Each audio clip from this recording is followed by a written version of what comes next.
सौभाग्य से इसे फिर नर तन मिला है अब की, सौभाग्य से इसे फिर नर तन मिला है अब की। ये व्यर्थ खो न जाए इससे सहम रही हूँ, ये व्यर्थ खो न जाए इससे सहम रही हूँ। अब डर किस बात का लग रहा है? ये मनुष्य शरीर तो मिल गया, लेकिन ये मनुष्य शरीर खराब न चला जाए, ये मुझे डर सता रहा है। इसलिए मुझे जल्दी से जल्दी किसी संत सतगुरु के पास में पहुंचूं और उनसे भेद रास्ता लेकर के, और जवानी की अवस्था में और समय से पहले मैं इस घर में बैठ करके और अपने उस असली घर मुकाम को देख लूं। वो कब देखेगी? मरने से पहले जीते जी इसी मुकाम में बैठ करके जब अपने असली मुकाम को देख लेगी तो फिर वो निश्चिंत हो जाएगी।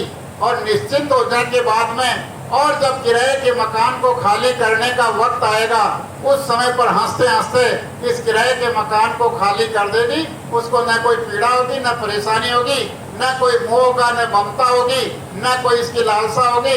और ये हंसते हंसते मकान को खाली करके, और जिसने मकान दिया है उसको ये मकान संभला देगी कि देख लो, इस मकान की मैंने कोई तोड़ फोड़ नहीं की है, इस मकान को मैंने गंदा नहीं किया है, जैसा आपने मुझे मकान दिया वैसा का वैसा साफ सुथरा मकान मैंने आपको वापस दे दिया, और मैंने अपना काम कर लिया और मैं अपने घर में जा रही हूँ।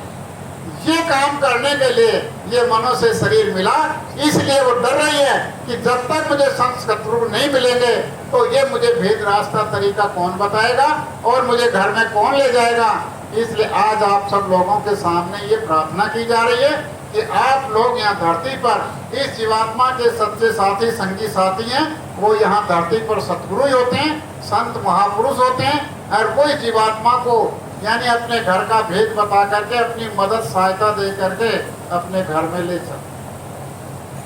हे दीन बंधु सतगुरु दाता दयालु स्वामी, हे दीन बंधु सतगुरु दाता दयालु स्वामी, सूरत बूंद ये तुम्हारी चरणों पे रो रही है, सूरत बूंद ये तुम्हारी चरणों में रो रही। ये कह रही है कि अब आपकी जो बूंद है, ये जीवात्मा आपके चरणों पे रो रही है, अब आप इसकी संभाल करो, इसकी रक्षा करो, आप उसको अपने चरणों में लगा लो। अपना बना के स्वामी अब राख लो शरण में, अपना बना के स्वामी अब राख लो शरण में। ये प्रार्थना बार बार की जा रही कि अब तो अपना बना लो, अपना बना करके मुझे अपनी शरण में रखो, और मेरे दुख को, सुख को, मेरी तकलीफ को, पीड़ा को, परेशानी को, कर्म को, अच्छे को, बुरे को, पाप को, पुण्य को, सारा का सारा मैंने आपको दे दिया। अब आप जानो, आपका काम जाने। अब मैं तो आपका पल्ला पकड़ लिया, अब मैं आपको छोड़ने वाली नहीं हूँ। और अगर मैं जाऊँ तो कहाँ जाऊँ?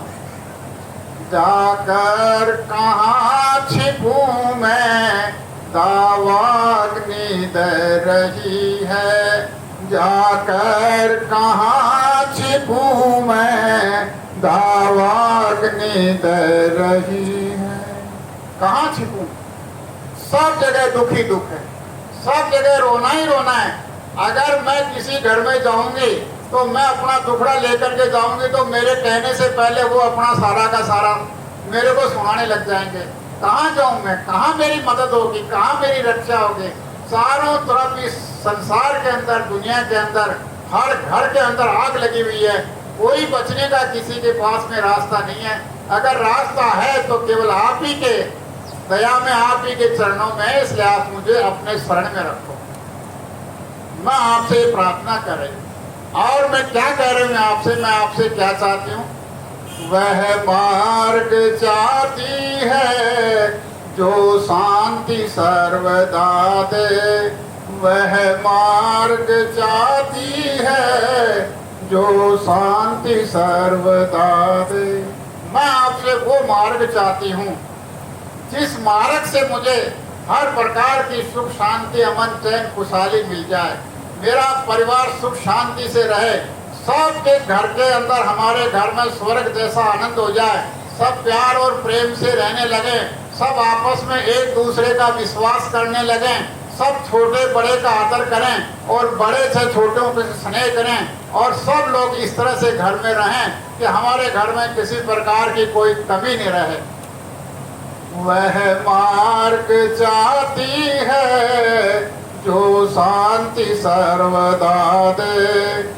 यम काल फिर ना पकड़े विनती सुना रही है। यम काल फिर ना पकड़े विनती सुना रही है। हे प्रभु, इस जीवात्मा को आप अपने पास में ले लो। जब आप अपने पास में इस जीवात्मा को ले लोगे तो फिर काल की जमदूत की कोई हिम्मत नहीं जो इस जीवात्मा का हाथ लगा दे। ये तो आपकी हो गई, आपकी हो जाएगी तो कोई दूसरा इसकी तरफ उंगली नहीं उठा सकता। इसलिए काल से छुटकारा हो जाएगा, जमदूत इसको पकड़ेंगे नहीं। ये मेरी आपसे विनती।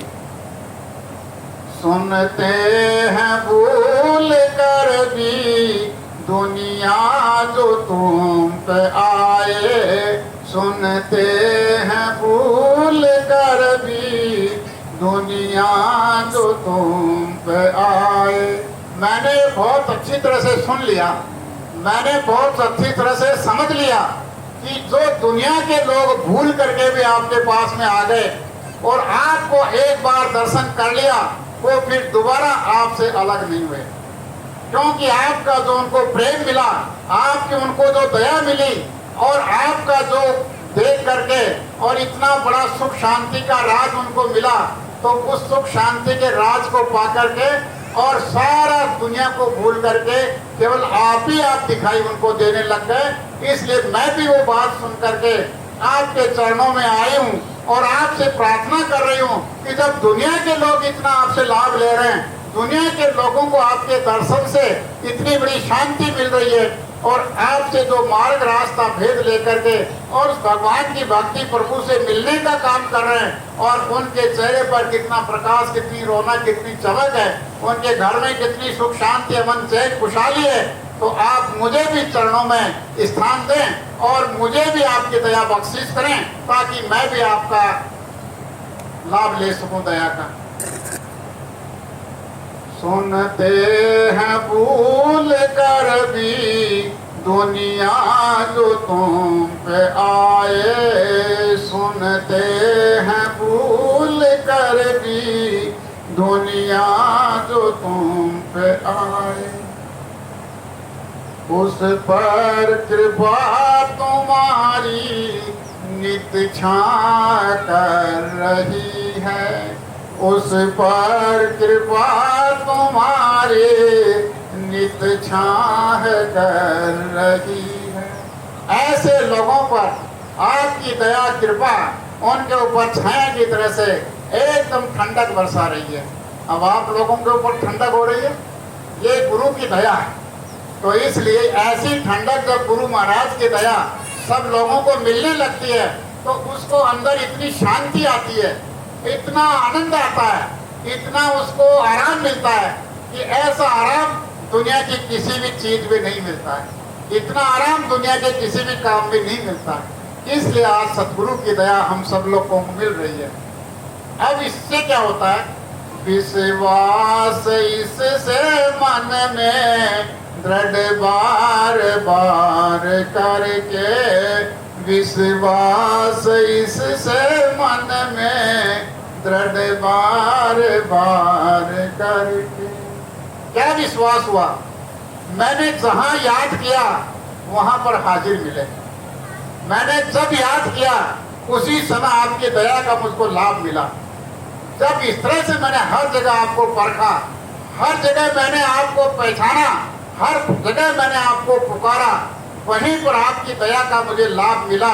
तो इससे मेरे दिल में ये विश्वास हो गया कि जब संसार के अंदर, दुनिया के काम, संसार के कामों के अंदर तुम्हारी दया से मुझे इतना बड़ा भारी लाभ मिल रहा है, तो जब ये जीवात्मा आपके चरणों में लग जाएगी और ये असली परम सुख जो अंदर जीवात्मा का, चेतन मंडलों का आपकी दया से मिलने लग जाएगा, तो ये बाहर का आनंद और सुख क्या इसके सामने।